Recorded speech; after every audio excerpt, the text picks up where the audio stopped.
In the beginning was the Logos, and the Logos was with God, and the Logos was God.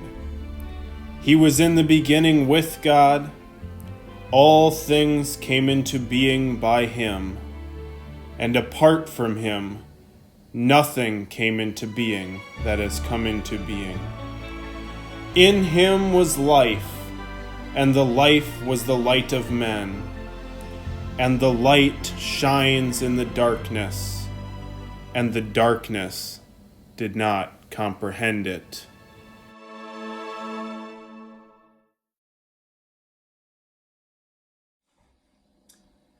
Hi, welcome to my channel. This is the channel where we talk about narratives, stories, and our mind. We get into some really in-depth stuff, and I try to blow your mind with something almost every episode. We're going to get into some of the most complicated and intricate stories told in human history. We're going to look at them from psychological perspectives, philosophical perspectives, historical perspectives. We're going to juxtapose these stories to the philosophies of Carl Jung, Friedrich Nietzsche, Fyodor Dostoyevsky, and some of the heavy minds of the 19th and 20th centuries. And the goal is to leave you with a greater understanding of narrative, myth, and story in your daily life. And so you can incorporate what you're learning and have a new way to look at stories and myths and be able to extract value from them and create a better life for yourself.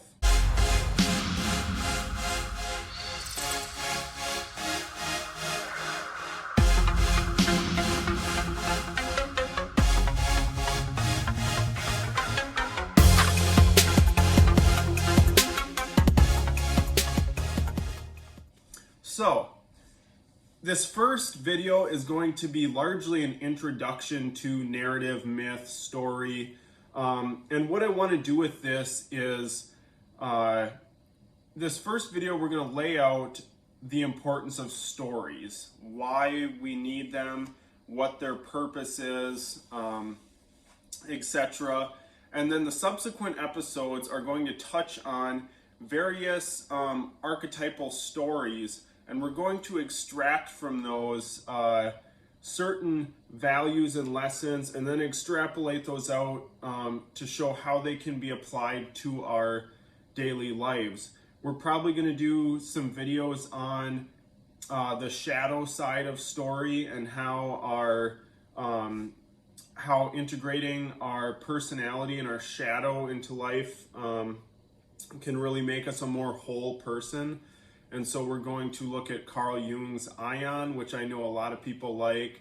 And we're going to look at a lot of shadow-related books like Dr. Jekyll and Mr. Hyde, some superheroes with their alter egos, things like that. And so that should be pretty cool. We're going to start out the series with, the first video is going to just be an introduction. And then I'm going to introduce you to the idea of the hero's journey, and we're going to talk a little bit about that. Then we're going to go on and we're going to talk about the anti-hero's journey. We're going to talk about the heroine's journey, the female version of a hero's journey. I think it's going to be a really interesting video series, and I hope I can teach you something that you've never thought of before, or that you never put together before, and you can leave every episode with something mind-blowing. So to start out, right, why do we have narratives and stories? Well, there's a lot of different thoughts on this, right? And I'm going to take it back to an example that I think serves really well, and that is DNA, right? So in the human body, biologically, DNA and nucleic acid is where we essentially store biological information, and then we pass it down to the next generation. So why is that important? Because the next generation needs a framework in which to grow, and DNA allows the individual to grow into a being that is kind of a combination of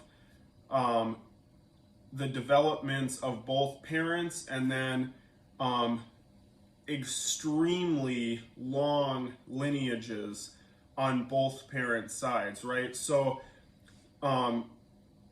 the human DNA is extremely complex. It's made of all these different parts, and it's developed over a very long period of time to get to what we have now, where that DNA is allowing us to create the modern man, right? Stories, myths, narratives do much of the same thing. And how they do it is, you could almost think of story and myth as being able to encapsulate information that has been learned over long periods of time, and that's perhaps too complex for us to put simply, and we can then pass those stories to the next generation. They can extrapolate out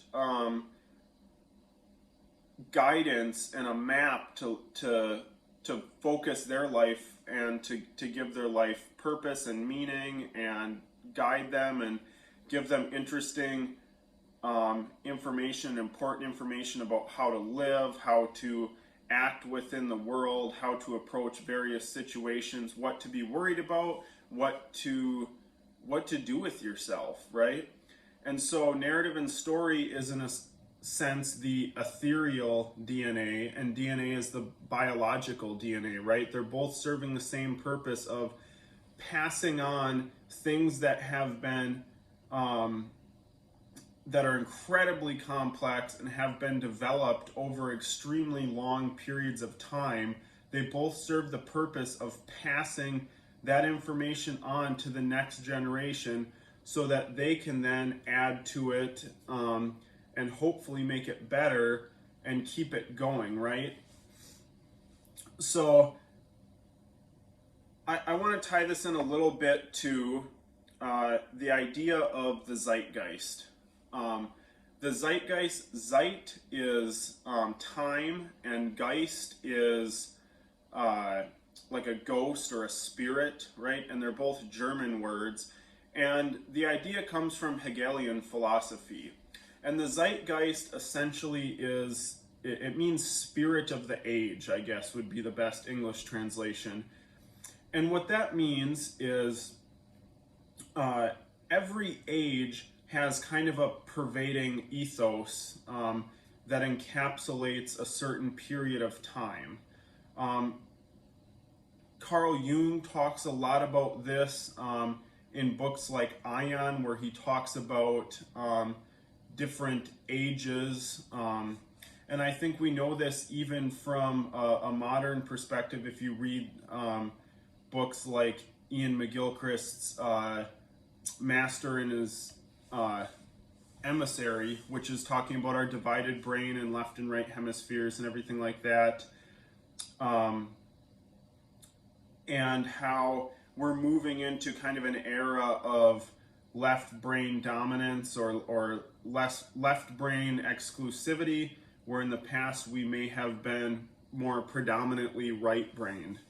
And the reason this matters is because these different time periods that we go through require different understandings of the world and different interpretations of what's going on, and different philosophies to navigate the complex structures of life in that era.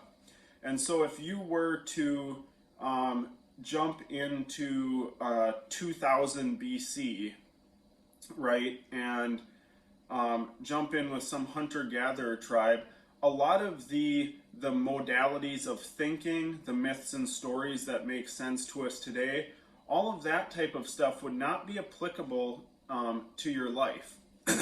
Lots of different reasons why.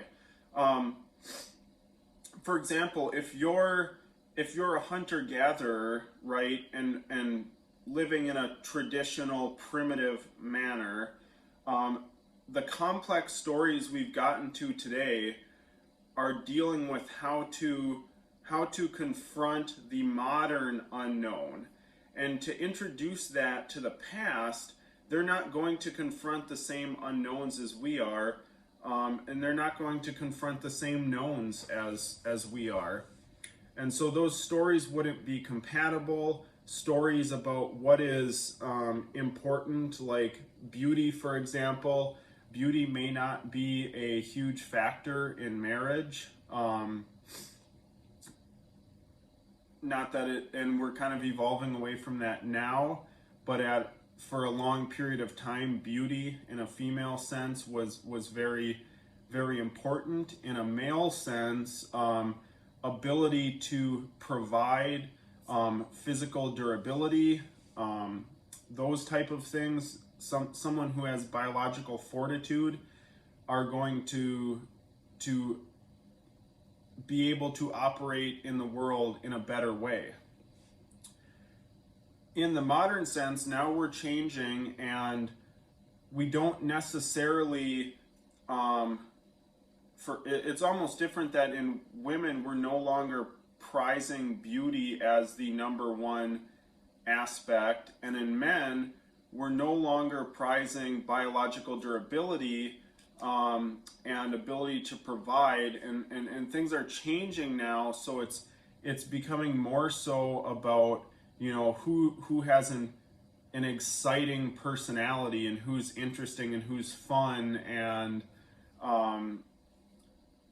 we're really, and with men it is more about attractiveness nowadays, right? And there's this whole fitness industry that's changed the way we looked at people, and so the average male body 100 years ago would be, you know, unattractive today, where in the past it may not have been as much of a consideration. And so what I'm trying to say with this is that the zeitgeist of the time, the spirit of the age changes, right? And you can say that there is an ethos of a specific, you know, an ethos is kind of the spirit of a specific event. Like if you're in a concert, right, the ethos at the concert is kind of exclusive and particular to that event, where a zeitgeist, a spirit of the age, is more, it's not particular, it's more universal to a long period of time until that changes. And you could think about, well, what's one of the biggest changes that we've had? And that would probably be coming into the Christian era, right? And there's been a lot of writing about this. If you're familiar with Friedrich Nietzsche, he talks about, I don't know if it was in the Beyond Good and Evil or the Genealogy of Morals. I think it's in the Genealogy of Morals, how essentially our idea of what is moral has flipped. And what the Greeks and Romans prior to the Christian era prized in an individual was strength and power and ferocity. And so Alexander the Great, for example, wanted to be succeeded by someone who was strong and powerful, right? Not someone who was humble and meek and timid. But with the introduction of the Christ story, the New Testament of the Bible, the proliferation of the New Testament era way of being, people flip the morality essentially, and so that what used to be considered, you know, the immoral and moral, of moral being the higher superior person, immoral being the inferior person, so to speak, got flipped. And now it's the meek and the timid and the humble will inherit the kingdom of heaven. And it's really seen as like the ferocious conquerors are just these vain warmongers in the world, and they're not going to inherit nearly anything compared to what the meek and the humble are going to inherit. And there's a spirit of pacifism that takes over. We see more religiosity introduced, and so you would have had, in primitive times, you would have had more religion, right? And then you were getting to an era, largely because of the Greeks and the Romans, leading up to the Christian era, where things were becoming, although the Greeks had a pantheon of gods, I would argue that like their philosophical schools and the way the Romans were becoming learned, and different cultures were becoming learned at that time, they were moving away from the spiritual realm. And then you have Christ coming into the picture, and you have this snap back into the spiritual zeitgeist again, and you have people once again having spiritual reactions, and then it slowly seems to fade, especially in the Enlightenment era. And you have ups and downs, of course, along that path, but once you get to the Enlightenment era, then we're essentially replacing God and spirituality and everything associated with that with logic and reason and hard science, right? And you have the age of evolution coming in, and the age of mechanics coming in, and industry coming in. And so it was replacing the traditional spiritual, and we're no longer, when someone had a mental illness, people were no longer saying, well, they're demon possessed, or they're possessed by a werewolf spirit, or anything like that. We stopped burning witches. We stopped doing a lot of the spiritual things. Many would argue from a Durkheimian sense that Emile Durkheim was someone who wrote a book called The Elementary Forms of Religion, and I believe he was a contemporary of Marx and Engels, and had even worked with them on some stuff. But essentially he kind of codified what in his view were the basic tenets of something being called a religion, right? And we may not think about that very often today, like what actually makes a practice a religion, right? And some different things you could put down are like essentially having to accept things on faith, right?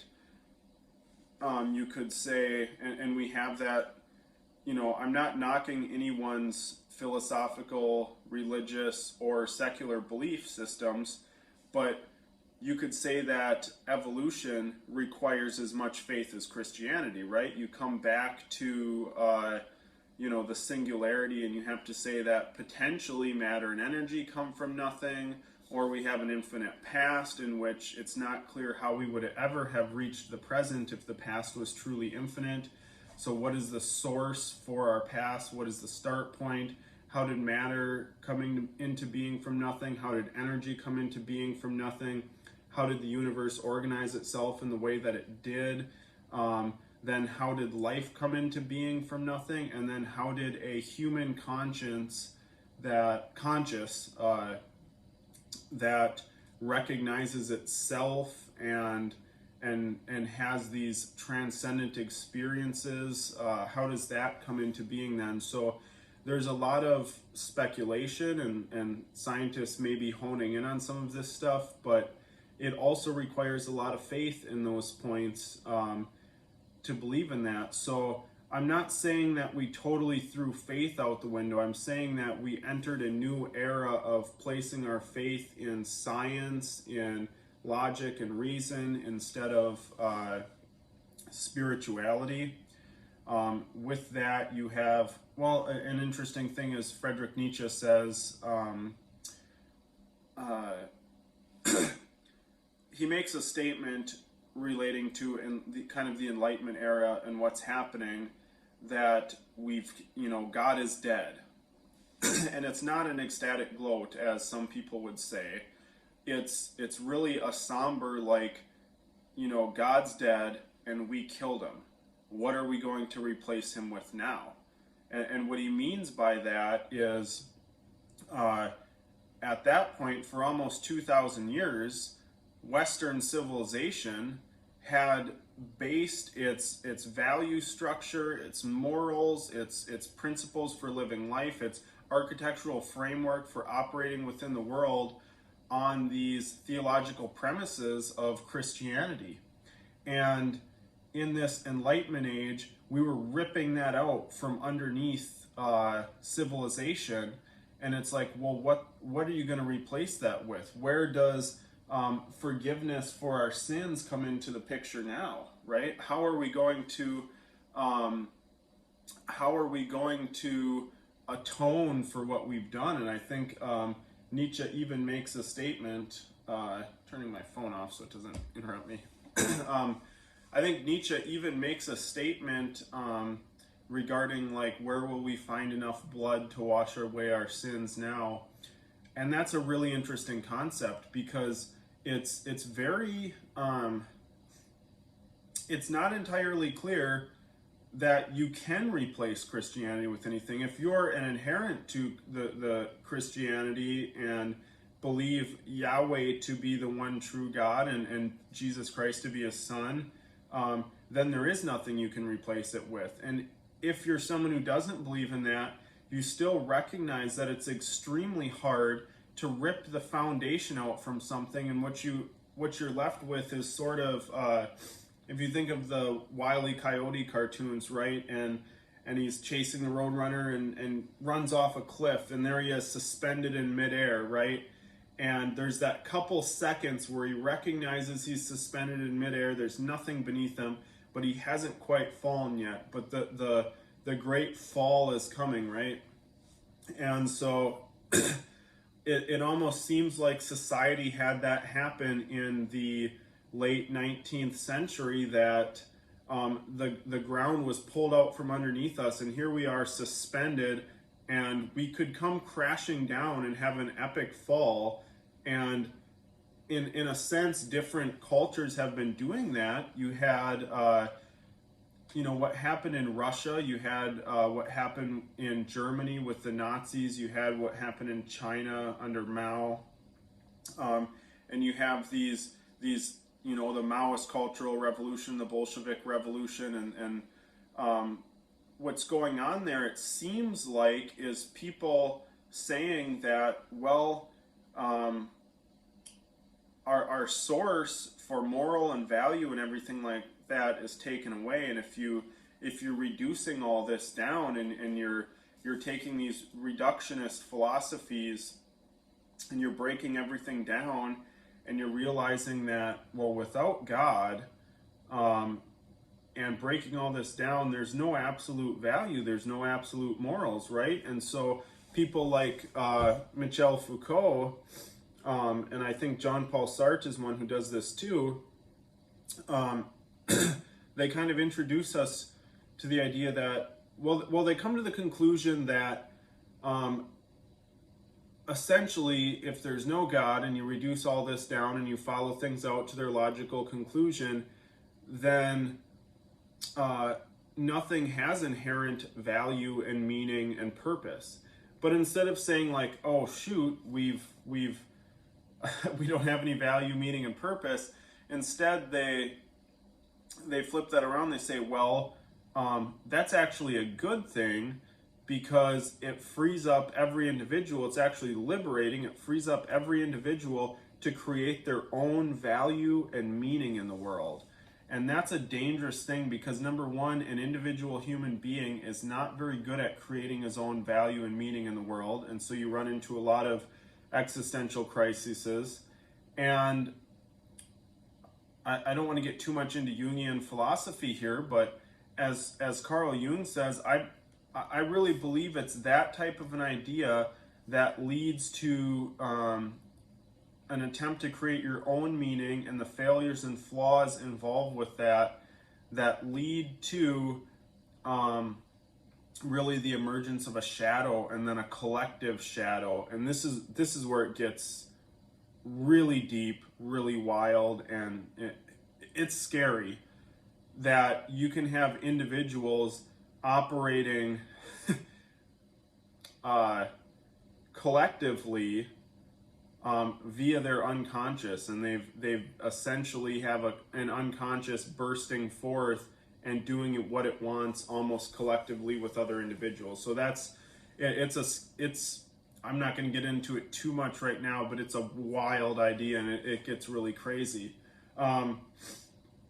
I think now let's bring this back to stories and myths and what we're trying to do here, right? So with story and myth, I'm trying to essentially say that during each zeitgeist, each age, or there's a spirit of the age, and people encapsulate the knowledge and required modalities of being and living of that age into stories. And these stories get very complex. If you're familiar with the human brain, right, we have a left and right hemisphere, and I'll warn you, there's scientists who would disagree with this. There are psychologists who would disagree with this. There's philosophers who would disagree with this. And there are all three that would strongly agree with it. And I'm getting some of this idea from Ian McGilchrist's The Divided Brain, which is an exceptional study. I think he spent something like 15 years researching and writing this book, and it's really a masterpiece that brings together what we know about human consciousness, our brain from a neuroscience perspective and biological perspective, along with psychology, and he looks at it through a philosophical lens, so to speak. And what he's doing is he's looking at things, from an epistemological sense, from a phenomenological sense, like how our experience of the world is related to our brain hemispheres and how each of them experience the world, and then from an epistemological sense, how each side of the brain essentially knows, right? Or it's modalities of knowing the world. And the right hemisphere of our brain is, you could think of it as the unconscious, right? Freud came up with the idea of the id, the ego, and the superego. And if you're familiar with that concept, he postulated that the id is he gave an example, I believe it was him, of the iceberg. You have an iceberg floating on water, and you have just a little bit above the surface, but the bulk of it's under the surface. And he said, well, that what's under the surface, that's the id, right? That is just our unconscious with carnal, hedonistic, unrestrained desires. And then we develop a superego, which is essentially the morality, so to speak, imposed on us by our parents and society and everything like that, that says, like, here's all the things so your id is like, here's everything I want to do subconsciously. The superego is like, hey, here's everything you can't do because society and your ego is essentially the mediary factor that I hope I'm not screwing this, mixing up the ego and superego. I'm not super familiar with Freudian psychology, but your ego is essentially your mediating factor between the two that allows you to live in the world. Now, Jung came along and said, hey, our unconscious is a lot more complicated than that. We have a shadow, we have an anima and animus, we have, all these parts to us that you can't just define the unconscious as the id and that's it, as if it's one subject with just simply wanting hedonistic desires, right? Jung comes along and postulates that it's extremely complex. It's something that's developed over an incredible period of time, and maybe it sees the world as it really is, and is much more complicated. And then you move on to kind of modern neuroscience and modern psychology, and they're saying, well, it's this right hemisphere. It seems to perhaps see the world as it really is. It doesn't necessarily have a voice, so it speaks in images and symbolism and symbology, and when you're dreaming, that's your right hemisphere, right? That's your right hemisphere speaking to your dumber, simpler left hemisphere, right? And so your right hemisphere essentially is able to process the world more so as it is, and take in all this complex information about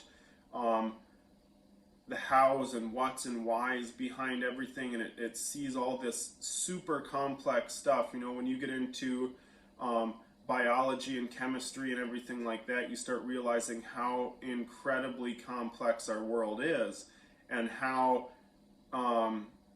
like people thought when they were building AI and robots that like you could just build a robot that could see and kind of, you know, it would observe the world like we do. And this is what's mind-blowing. They don't.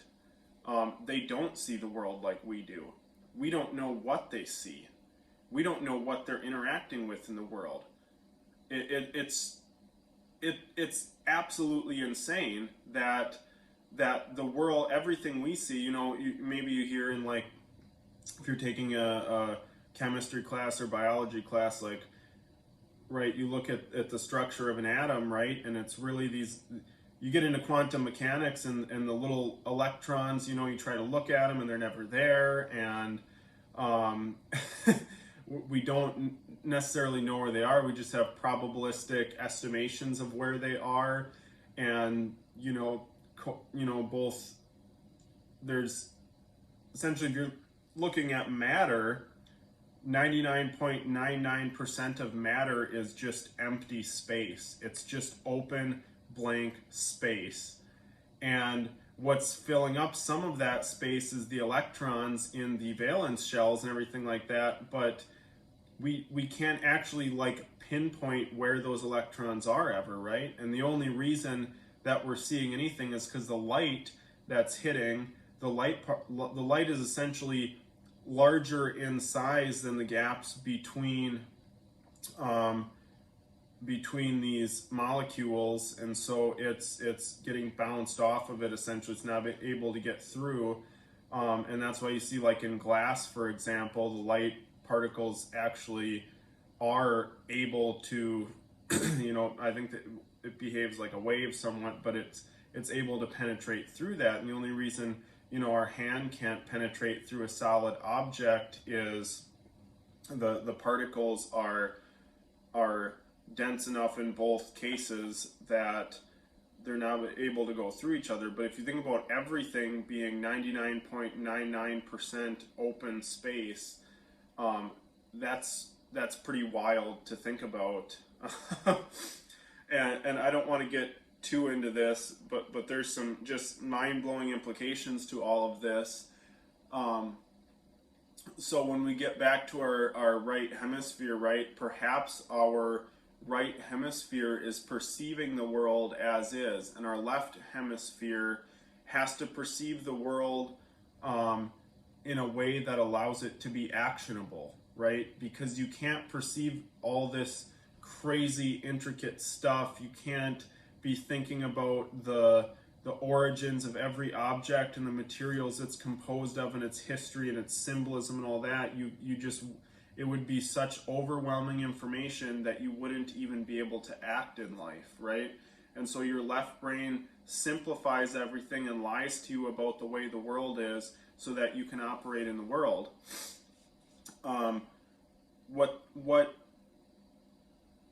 With that being said, and knowing that the left brain lies to us, and our right brain picking up symbolism and being able to, our right brain's kind of what's associated with when we look at another human face, we're able to pick up, the way their eyebrows and forehead and lips and nose and all this stuff, and we're able, like, you can recognize an angry face versus a happy face and sad face and excited face and all that, and it's a lot of it's very subtle, and people's faces may change from, you see someone at a distance and you're not sure if it's your friend, and you have this confused face, and then you realize it's your friend and it's the surprised face, and then it goes to the happy face, and then you're trying to mediate that and calm down so you don't look like this weird person that's just like super happy, out of nowhere, and it's embarrassing. So then you're trying to mediate that and your face gets more calm. And but anyways, our right brain is what's taking in a lot of the facial symbols and telling us like, hey, this is this person is or isn't a threat, or it's taking in this complex information, where our left brain is much more simple. It's taking information in on a much lower level. So what stories may be doing is, as they're speaking to our right brain, and it's the right brain of individuals, of many individuals over incredibly long periods of time, culminating in stories, and these stories speak in a symbolized or symbological way to the right side of your brain, and give the right side of your brain information that the left side doesn't necessarily pick up on, but is vital for successfully operating within society and navigating your way through the world. So, like I said with the DNA example, it may be a communication between right brain and right brain, right? And so, what are the first stories in the world that we get into? And most of them are kind of the religious origin stories, right? We have the Genesis story in the Bible, and what's happening there is we have undifferentiated water. We have essentially God's Spirit floating over the undifferentiated water. He creates light from darkness, but that's not him creating the sun and stars type of light, right? That is essentially God separating chaos from order, separating spiritual light from spiritual darkness. And it's actually later on in creation where he creates the sun, moon, I believe the sun, moon, stars and all that are on day 3. So day 1, it's really separating light from darkness, and then he differentiates water from land. And so that's the origin story there. In the Greek origin story, we have Gaia, who's kind of the earth mother, and she essentially has an asexual creation of another god, which is Uranus, and you have kind of the male female. So from one comes two, from the female comes male and female. And from God in the Christian Bible, you have essentially from one comes all this division and everything that is, and God's almost fulfilling a motherly role in that sense of giving birth to the world and to life and to the universe. And that's the same thing in the Greek story with Gaia. She's essentially a mother deity that gives birth to Uranus, which is kind of the sky. She's the earth mother. Uranus is kind of the sky father, and you have this male-female conflict there. Another origin story is the Enuma Elish, which is a Mesopotamian, essentially their creation story. And it starts again with undifferentiated water. You have kind of an amalgamation of sweet water and salt water in kind of a chaotic maelstrom. And you have Tiamat, who is essentially the demiurge that encompasses that. And again, from her through some sort of asexual production of another god comes Marduk, and Marduk essentially slays Tiamat, who's kind of representative of a dragon, and from her creates everything that is, right? So there's chaos and order, they get differentiated, and everything gets created out of that. In Norse mythology, we have Ymir, and in those times we have Muspelheim and Niflheim, which is land of fire and land of ice, and there's a void between. And again, there's the asexual creation of 3 other Norse gods, and they they kill Ymir, and Ymir is actually a giant. He's not a god, but it serves the same purpose for the story. So they kill Ymir, and the heavens and earth are created from Ymir's flesh. And so what you have there is essentially the same thing. And so you're seeing, I'm hoping you're seeing with these stories is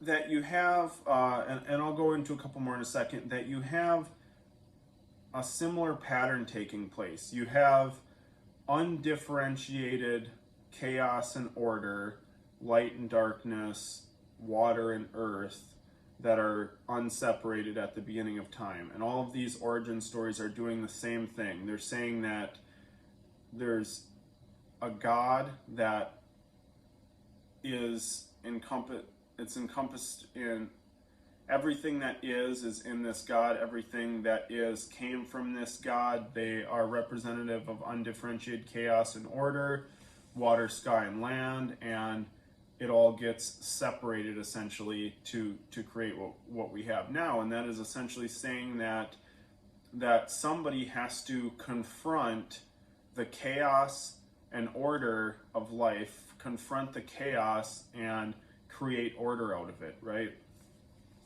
Again, you have in native stories, depending where you look, you have the water realm above and the realm below. In Egypt, you start with Nun, which is a primal ocean again, and you have Atum, A-T-U-M, not Adam from the Bible, emerging from the waters, and the gods are created from his own body. And in Asian cultures, you have the principle of yin and yang, right? Which is, again, chaos and order, right? Good and evil, dark and light. And it's important to look at all life and say that, well, there's got to be a certain balance of chaos and order, right? Could there be order without chaos? That's a difficult question to answer, and it stretches our minds. Could there be good without evil? Could there be evil without good? Is evil the absence of good? Is good the absence of evil? It's not entirely clear on those things, right? And so I think what's important about this is, like, we have the first stories and narratives coming out of the world are what are telling us, like, hey, everything starts out in a chaotic maelstrom, and you have to confront that and create order out of it. And the order that you create out of it will create life and create the world and progress things, right? Then you have a lot of similar things about, like, bringing trouble into the world, and this is typically placed in the hands of men, and so it's typically placed in the hands of women, I should say, but mankind is what I mean. And so you have in the Genesis story, you have Eve actually being tempted by the snake and taking the apple, and she then brings the knowledge of good and evil into the world. And in Greek mythology, you have Pandora, right? She opens Pandora's box, which brings all of that into the world. And so in a lot of these early myths and stories, you have the female opening up or taking the apple or whatever and releasing a lot of this into the world, right? You also have resurrections going on in a lot of the mythology. And the earliest resurrection god who dies and comes back to life is Horus, the Egyptian god Horus. And then later you have Jesus Christ, who dies and is reborn. And essentially these are telling us that you have to conquer you have to conquer the unknown, so to speak, and you gain life out of that, right? And so I believe this is a good time to interject this, that when I look at stories and I look at the Bible, I believe that everything could have a literal meaning. Likely everything has a symbolic meaning, and a metaphorical meaning. And you have parallels between the Old and New Testament. So you have, say in the Old Testament, you have Jonah, who essentially is directed by God to go be a testament for him and save the culture of Nineveh, or witness to the culture of Nineveh. And of course he's human, he's not God, so he doesn't want to at first because he knows it'll be difficult. And so he ends up being swallowed by a water beast, a whale or a leviathan, and spends 3 days in its belly. And then he's spit out on land as a testament to God and to purpose, and to testify to the people of Nineveh. You have the New Testament parallel of that is Jesus, who is sent to the entire world, not just Nineveh, to be a testament, to bring redemption to the whole world, not just to explain God's redemption to the culture of Nineveh. He then dies, just like Jonah, who spends 3 days in the belly of the whale. Jesus spends 3 days essentially overcoming death in hell, and then he returns to the world just as Jonah spit out of the whale, and they both then serve as a testament, Jonah for Nineveh and Jesus Christ for the world. And this is probably a good time to transition into the hero's journey, right? And so the hero's journey, and I have some examples of this here I'll share with you. Hero's journey is essentially, it's you could think of it for a male as like it's your call to adventure. And everyone, as they're growing up as a male, you're going to get the sense that like you need to go out into the world and you need to differentiate yourself and individuate and become an individual, your own person, separate from your parents, and you need to create your own life. And that's each individual's call for adventure. And your call for adventure starts in the known, right? It starts in the motherly protective environment, or your home environment, or your hometown, and your house where you were raised in, and that's your known. And the hero's journey calls you out of that into the unknown. And it's essentially the call to explore. And typically, you know, when you look at it from the narrative aspect, most people say that you get some sort of supernatural aid, right, with the hero's journey, and that's often the case, but not always, and I don't necessarily hold that to be entirely true. But the hero's journey starts out by you getting the call to explore and the call to individuate yourself from society. And so you have to go out into the world and you have to confront the unknown. And what happens when you do that is there's challenges and there's things along the way that you have to battle against, that you have to fight against, that you have to overcome. And so what are these? Well, they could be lots of different things, right? And we'll get into a couple stories so you see what I'm talking about, right? The hero always faces some type of temptations along with the obstacles, and sometimes those are conflated, and the obstacles and the temptation may sort of be one.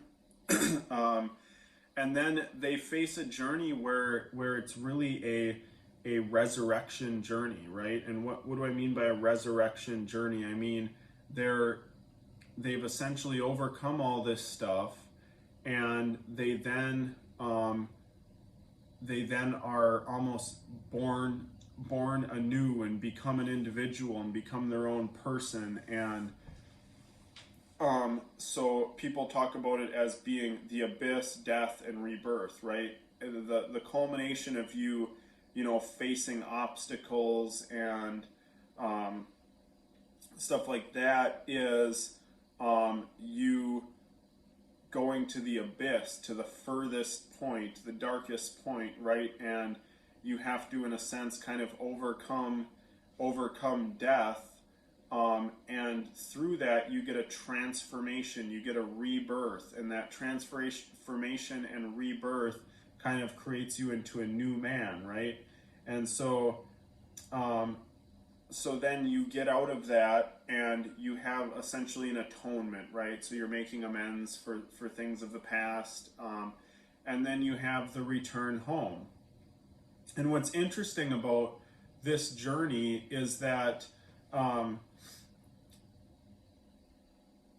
so why go on the hero's journey anyways? What's the point of that? Well, the point of the hero's journey is like, well, number one, when you finished it, you now have knowledge. You've contributed to the world, you've done something, you've individuated, you now are valuable, you can provide valuable information for others, people can learn from you, you've actually had experience, you've lived life, you've done things, you've overcome challenges, and you can bring that all to someone else, and you could potentially be the aid to someone else's beginning journey. And it's kind of the cyclical way that life happens, right? And a child leaves his mom and dad and has kind of the call to adventure, which is like to go be your own person and live your own life now. And you face obstacles and challenges along the way, and usually it'll culminate in a point where you really have a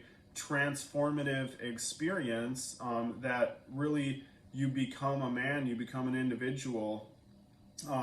You atone for the things of the past, and you return, and then you have children, and they go through the same process. But then we also have microcosms of that same process in our life, where we're constantly in little areas of our life confronting a new unknown, facing obstacles, overcoming them, having little transformations, atoning for things of the past, and returning. And so we have those cycles repeating themselves in our life. We have the generational cycle happening, and then we have really the hero's journey in a bigger sense. And I think one of the most interesting hero's journeys is that of Jesus Christ, right? So Jesus Christ, his known is heaven, right? And so him going into the unknown, instead of going from the known to the unknown as most individuals, he's going from heaven to earth, right? So that is his change, right? And it's to be a testament to the world, right? And he does face challenges along the way, right? And he gets through those challenges, overcomes those obstacles. Another thing along the journey is temptation, right? And we see Jesus being tempted in the desert by the devil, that you could have everything on earth, you could rule the earth with Satan. And so that's Jesus' temptation, right? And it culminates with him having a literal, like most of the hero's journeys, the hero doesn't actually die and be reborn and revived. It's just a metaphor for what's happening, for a transformation for yourself. But Jesus literally, physically dies and confronts death and overcomes death. He conquers death and then returns. He comes back to life. And who knows what that means? It's so incredibly complex to think about. What does it mean to conquer death? I mean, people have been trying to figure that out for 2,000 years, right? And we have some sense of it, right? We know we know from the Bible the what's and what the Bible tells us, but the actual implications of what is in a metaphysical sense going on there, what was he doing in hell for 3 days, right? Is he having a physical battle there? Is he having a philosophical battle? Like what is actually going on? And 3 days is quite a long time, So that's very interesting, but he has a literal physical death and rebirth transformation, right? And so then the next step in the hero's journey, of course, is like transformation, and then you have atonement, right? And what's interesting about the atonement aspect of a hero's journey is Jesus also goes through that, but it's an atonement for the sins of the entire world. And that's incredible, because this typical hero's journey, right, is atoning for the mistakes of your youth or the mistakes in that little cyclical cycle. Jesus atones for the world, right? And then he has the return home. He returns to heaven. And so Jesus Christ's hero's journey is, not only does it fit perfectly within the hero's journey cycle of secular literature, but it's actually incredible because he physically dies and is reborn. His known to unknown and then return home is literally from heaven to earth and then from earth back to heaven. So that's absolutely crazy, right? And like I was talking about with the Jonah story, we have a similar thing there, right? Where Jonah faces the call from God, right, to go do something with his life, and to go speak to Nineveh, and the obstacles along the way are him not wanting to do it. And in order to overcome those obstacles, he ends up getting thrown into the water, and he gets swallowed by a whale, and he spends 3 days in the belly of the beast, which is the Leviathan, which is also the symbolical, metaphorical Leviathan from the book of Job, which represents chaos, which is also where Jesus goes when he dies on the cross. He essentially goes to the belly of the Leviathan, which is really interesting how those tie together. But so Jonah then spends 3 days there, has this transformative experience. He's spit out and transforms after his life-death encounter. And then he atones for what he did in the past by going and actually preaching in Nineveh. And then I'm assuming he probably returns home after that. But that's an interesting part of the hero's journey. Jordan Peterson has an awesome lecture on both The Lion King, and he has another one on Pinocchio that are both really interesting in the same sense. You have in Lion King, you have Simba leaves home. He faces all these obstacles along the way. He makes friends. He becomes a man. Then he comes back, and his abyss that he goes to is facing off with Scar, right? His uncle. And then he has the revelation, the transformative experience, which is that Scar killed his father, and he overcomes that. And he atones for the past, and he takes his rightful place as king, and he's returns back to the pride as their leader, and that's a hero's journey. Jordan Peterson does one on Pinocchio too, where he has to prove himself to become a man. And where does that come in? That's the Hercules story somewhat, and he gets a conscience, and he faces all these obstacles along the way, and then he literally in order to become an individual person and not be a puppet anymore, he has to really go to the abyss to save his father. There's the whole Pleasure Island thing, and how there's so much metaphor in that, right? Because you actually turn into an ass when you're partaking in all that, and then he rescues Geppetto from the lion.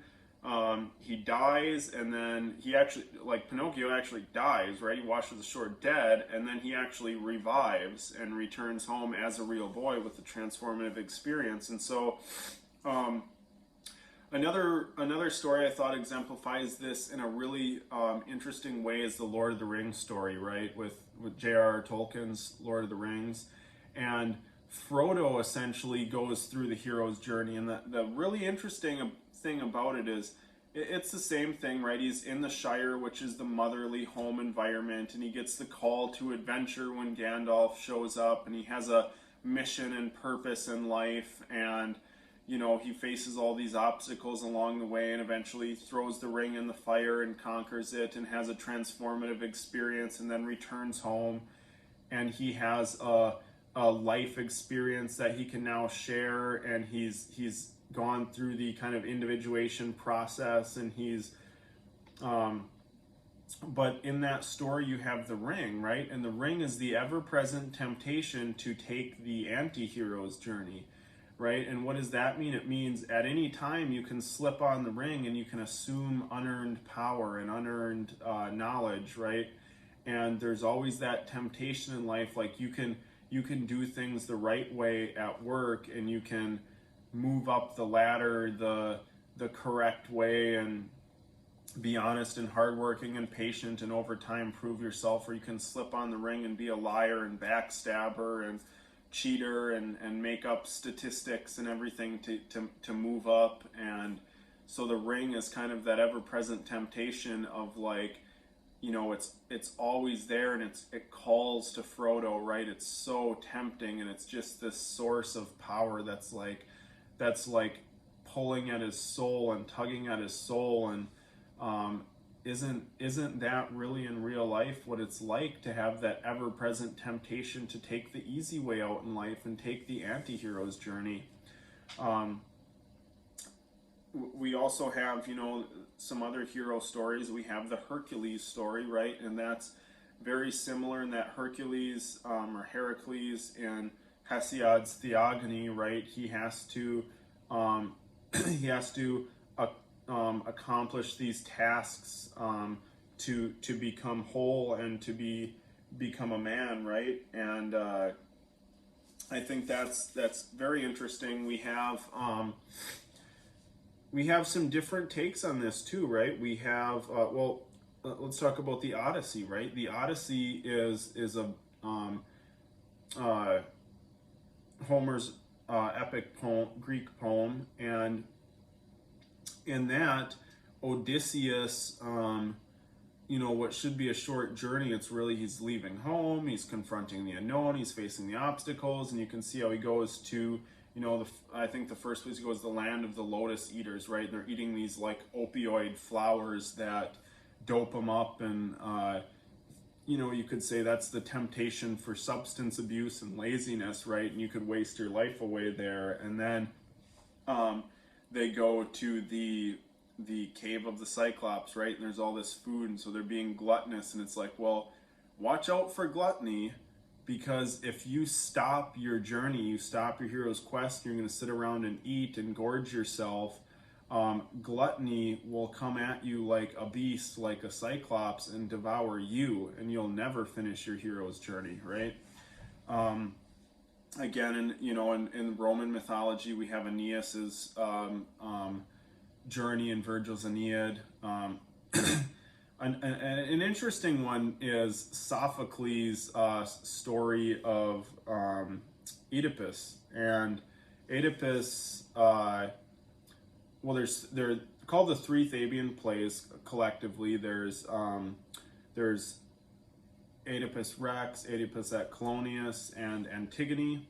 And the idea is that, like, number one, you can't escape fate, right? But it's kind of a hero's journey, but there's a twist on it, right? And the twist on it is that, there's a prophecy at the beginning that, like, this boy will one day kill his father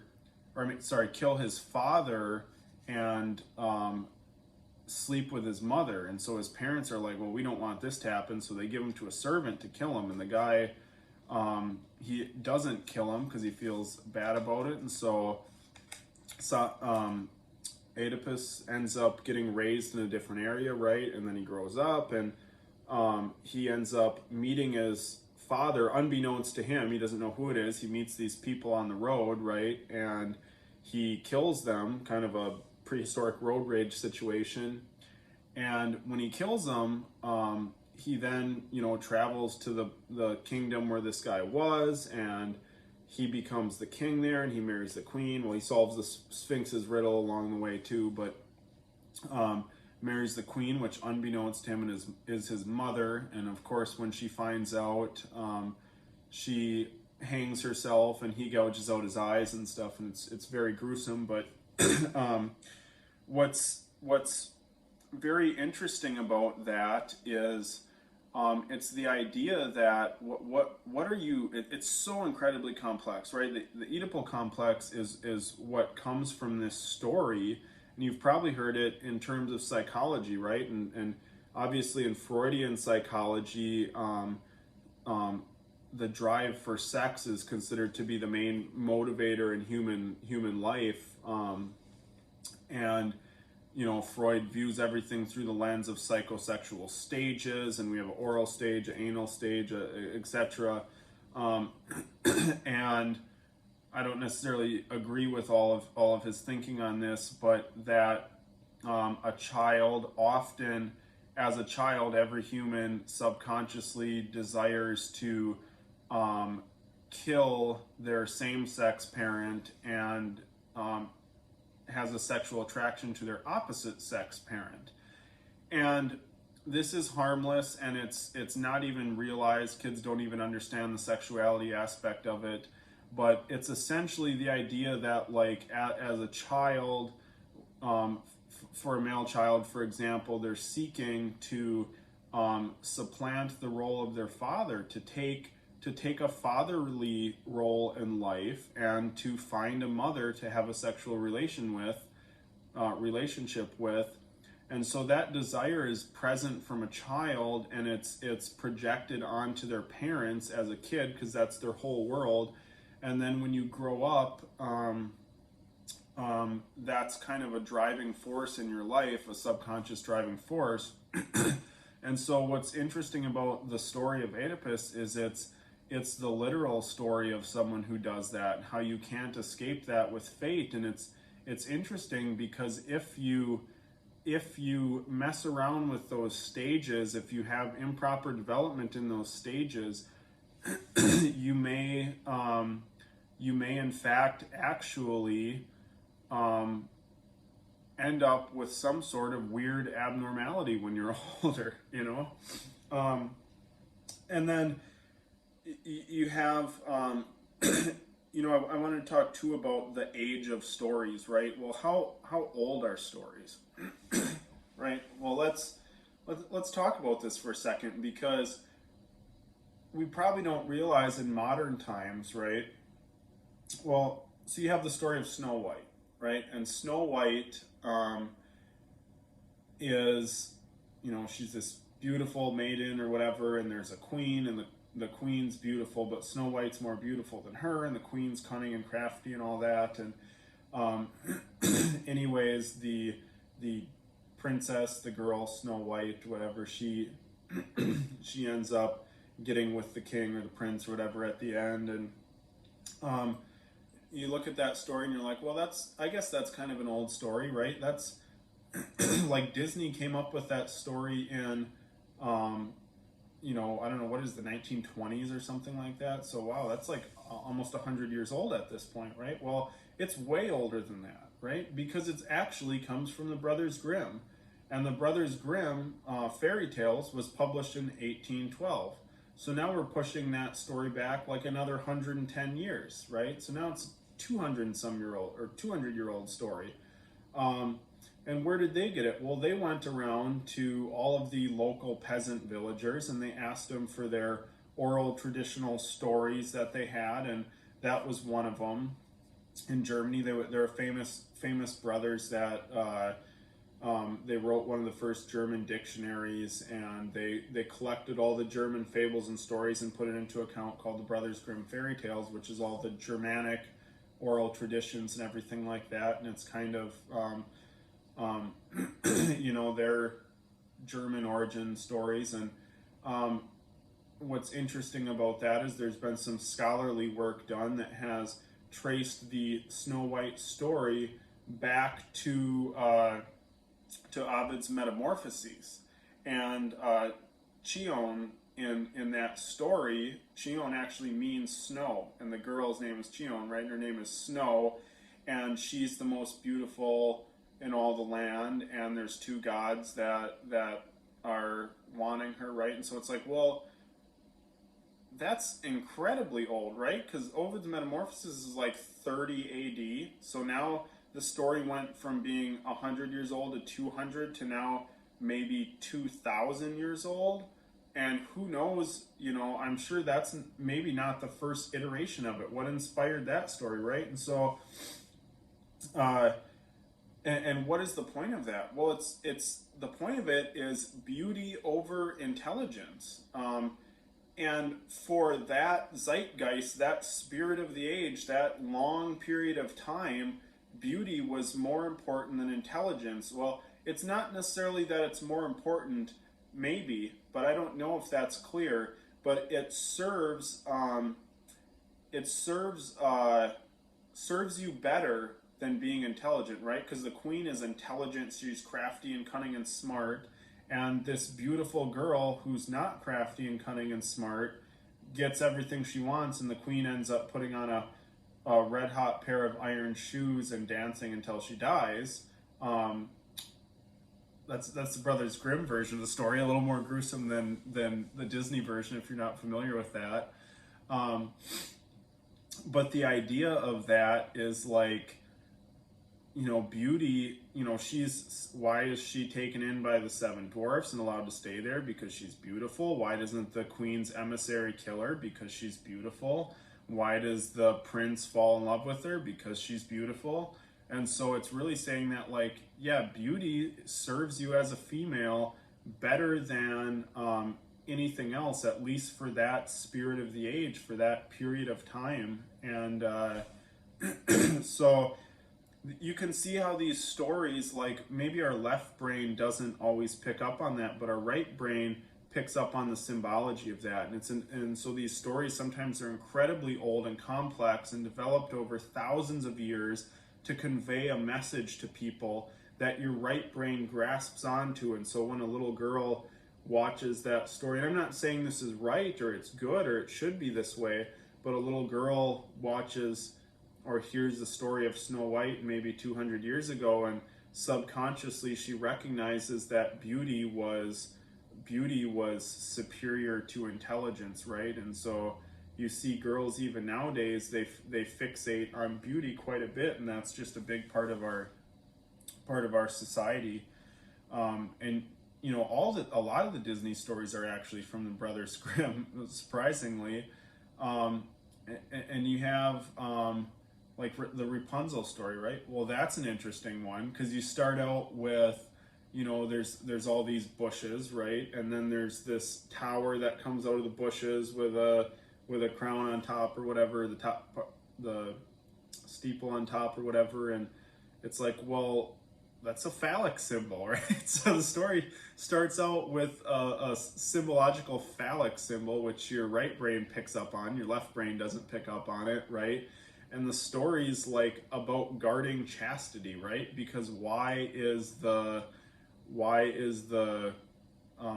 old witch like hiding the girl up in the tower? And you know, I'm not going to go into it too much in this video because I'm already longer than I wanted to go in this video, but so I hope you got a nice introduction to the hero's journey.